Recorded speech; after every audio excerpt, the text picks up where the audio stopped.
नमस्कार दोस्तों, मैं दिग्विजय सिंह आप सबका बहुत स्वागत करता हूं दिग्विजय इकोनॉमिका में। कैसे हैं आप लोग और कैसे चल रही है आपकी जीत की तैयारी? दिग्विजय इकोनॉमिका में जो हम लोग एमसीक्यू सीरीज को सॉल्व कर रहे हैं वो मेरे अकॉर्डिंग बहुत इंपॉर्टेंट है। चाहे आप सिविल सर्विसेज के एस्पिरेंट हो, चाहे आप पीसीएस के लिए जा रहे हो या किसी भी कॉम्पिटेटिव एग्जाम के लिए जा रहे हो, अगर इन क्वेश्चन को आप बहुत अच्छे से समझ लें तो सारे कॉन्सेप्टुअल क्वेश्चन आप करने में बिल्कुल सफल होंगे। आज के वीडियो में मैं इन्फ्लेशन का छठा पार्ट लेके आ रहा हूं और मेरे अकॉर्डिंग ये लास्ट पार्ट होना चाहिए। अगर आप लोगों को कोई क्वेरी होगा इन्फ्लेशन रिलेटेड तो मुझसे जरूर पूछिएगा, और डिस्क्रिप्शन में जो मैं इन्फ्लेशन रिलेटेड ये 6 वीडियो डालूंगा जो मेरे चैनल दिग्विजय इकोनॉमिका के हैं वो बिल्कुल देखिएगा। अगर आप वो 6 क्वेश्चन इन्फ्लेशन रिलेटेड देख लें तो कोई भी एग्जाम हो, चाहे वो एग्जाम यूपीएससी का हो या फिर कोई भी एग्जाम हो, आप नो डाउट सारे क्वेश्चन को इन्फ्लेटेड रिलेशन सही करेंगे। इस बार आईएएस प्रीलिम्स के सारे क्वेश्चन जो इन्फ्लेशन रिलेटेड थे या फिर जो है इन्फ्लेशन मेजरमेंट रिलेटेड थे, सब मेरे वीडियो से थे। तो बहुत ध्यान से, बहुत कंसंट्रेशन से आइए शुरू करते हैं। हम लोग खेल खेल में सॉल्व करने का जो कर रहे हैं प्रयास उसको आगे बढ़ाते हैं। तो आइए शुरू करते हैं। ये नया क्वेश्चन आया तो चलिए क्वेश्चन नंबर 1 पे आइए हम करें बात।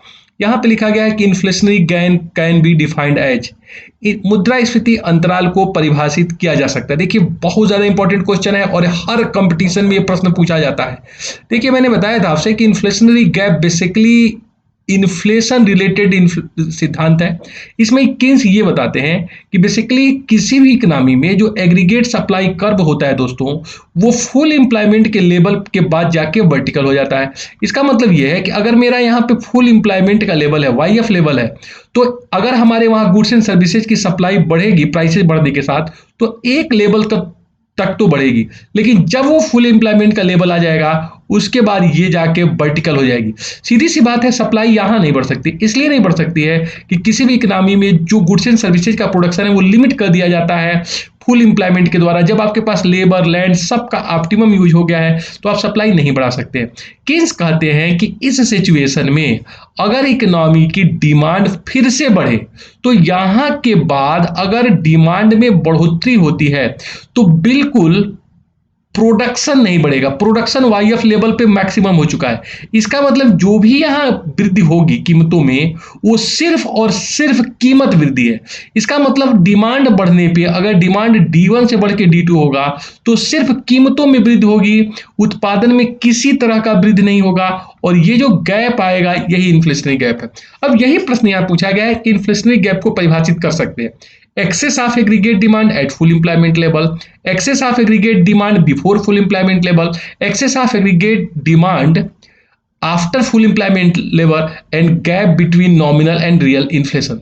दोस्तों इसका सही आंसर है excess of aggregate demand at full employment level. Full employment level के बाद डिमांड में जितनी भी बढ़ोतरी होगी वो सब आईजी है। आईजी का मतलब इन्फ्लेशनरी गैप है। तो ये प्रश्न बहुत ज्यादा इंपॉर्टेंट है आपके सभी एग्जामों के लिए।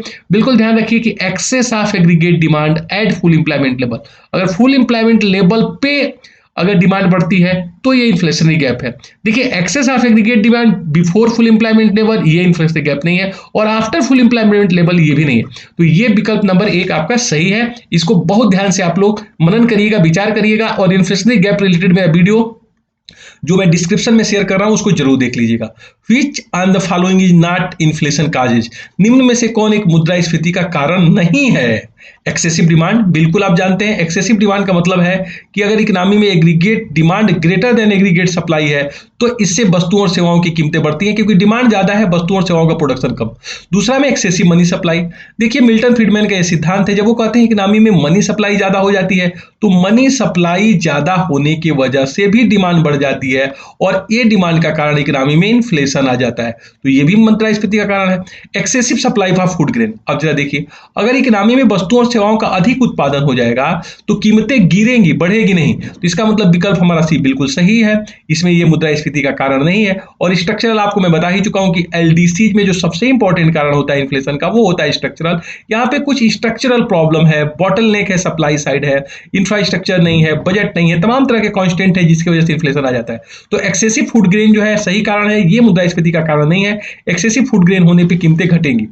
देखिए ये क्वेश्चन बहुत ज़्यादा इंपॉर्टेंट है, बिल्कुल आप लोग केयर करिएगा, ध्यान से देखिएगा। ये क्वेश्चन आपसे पूछा जा सकता है। A major limitation in wholesale price index. देखिए होलसेल प्राइस इंडेक्स मैंने कहा कि 2012 में इसके स्थान पे consumer price index combined use किया जा रहा है सीएसओ के द्वारा, और एक्चुअली दोनों से हम लोग पैरेलल मिजल तो कर रहे हैं इन्फ्लेशन को, चाहे सीपीआई हो चाहे डब्ल्यूपीआई, लेकिन जो मुख्य सूचकांक है वो अब मेरा ये बना दिया गया। क्यों, इसमें कमी क्या थी? तो देखिए ये कमी बताया जा रहा है, इसमें पहला कमी कि manufacturing article prices not included, गलत है। आप जानते हैं कि डब्ल्यूपीआई में 3 तरह के प्राइसेज को जोड़ा गया है। सबसे पहले प्राइमरी आर्टिकल को जोड़ा गया है जिसमें फूड ग्रेन्स है और रॉ मटेरियल है। दूसरे में पावर, फ्यूल और लुब्रिकेंट और लाइट को जोड़ा गया है, और तीसरा में मैन्युफैक्चरिंग को जोड़ा गया है। मैन्युफैक्चरिंग का वेट लगभग 65% दोस्तों दिया गया है, प्राइमरी का लगभग 22% है, और बाकी जो शेष 15 से 16% का वेट है वो पावर फ्यूल को दिया गया है। तो इसमें सर्विसेज के प्राइस को नहीं जोड़ा गया, और ये सबसे बड़ी इसमें कमी मानी जाती है, क्योंकि इकोनॉमी में आप देखें सबसे ज्यादा प्राइसेज जो वृद्धि होती है वो सर्विसेज में होती है। जैसे आप देखिए डॉक्टर की फीस कितनी ज्यादा बढ़ गई, स्कूल की फीस कितनी बढ़ गई, कोई भी सर्विस है आप देखेंगे सर्विसेज की प्राइसेज बहुत ज्यादा बढ़ती है। लेकिन यहां पे देखिए मैन्युफैक्चरिंग प्रोडक्ट को लिया गया, पावर फ्यूल को लिया गया, फूड आर्टिकल को लिया गया, लेकिन सर्विस सेक्टर में सर्विस प्राइसेज को नहीं जोड़ा गया। इसी कमी को दूर करने के लिए हम कंज्यूमर प्राइस इंडेक्स कंबाइंड की तरफ बढ़े थे। तो सबसे बड़ी कमी ये है, तो बहुत ध्यान से सुनिएगा, ये क्वेश्चन आईएएस प्रीमियम पे भी पूछा जा चुका है। जो इन्फ्लेशन का जो होलसेल प्राइस इंडेक्स में सबसे बड़ी कमी थी वो सर्विस प्राइसेज को न जोड़ने की वजह से थी। अब देखिए एक प्रश्न बहुत ज्यादा इंपॉर्टेंट है जो अब पूछा जा सकता है, क्योंकि इंडिया इस समय टेक्निकल रिसेशन में जा चुका है। अभी आपने देखा कि भारत की जो इकोनॉमी है लगातार 2 क्वार्टर से, पिछले क्वार्टर में आप देखेंगे 2020-21 के, तो जो पिछला क्वार्टर था हमारा अप्रैल से लेके अप्रैल, मई और जून वाला, इसमें जो ग्रोथ रेट थी वो -23.9% थी। इसका मतलब समझिए 24% माइनस थी। और अभी जो ग्रोथ रेट आई है जुलाई, अगस्त और सितंबर सेकेंड क्वार्टर की, उसमें भी -8.6% की ग्रोथ रेट है। इसका मतलब अब भारत टेक्निकल रिसेशन में आ गया है। इसके ऊपर मैंने एक वीडियो बनाया है, शेयर कर रहा हूं लिंक, उसको जरूर देखिए। अब पूछा जा रहा है कि टेक्निकल रिसेशन क्या है, किसे परिभाषित कैसे कर सकते हैं। GDP growth reduction in 2 quarter, देखिए रिडक्शन की बात नहीं होती है, माइनस होना चाहिए। GDP growth turn negative in 2 quarter, अगर 2 क्वार्टर तक कंटिन्यूअस अगर आपकी ग्रोथ रेट निगेटिव हो जाए, जैसे कि मैंने बताया कि 20-21 में आप देखिए पहले क्वार्टर में -24%, 23.9%, और दूसरे क्वार्टर में -8.6%, तो 2 क्वार्टर तक निगेटिव हो गई, तो इसे आप मानेंगे कि आपकी जो है टेक्निकल रिसेशन में। इसका मतलब यहां पे दिया गया जीडीपी ग्रोथ निगेटिव 1 क्वार्टर, तो 1 क्वार्टर नहीं होता है, नन ऑफ दीज, इसका कोई मतलब नहीं।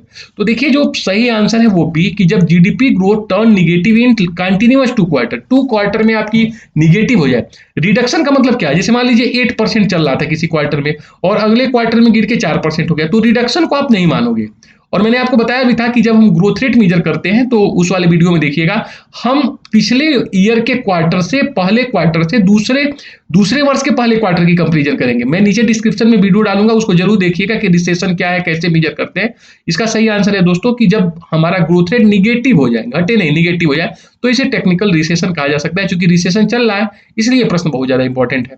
Which is not a causes of recession, मंदी का एक कौन सा कारण नहीं है? एक्सेसिव सप्लाई, देखिए जब वस्तुओं और सेवाओं की ज्यादा पूर्ति हो जाए तो कीमतें घटेगी और ये मंदी से आ सकती है।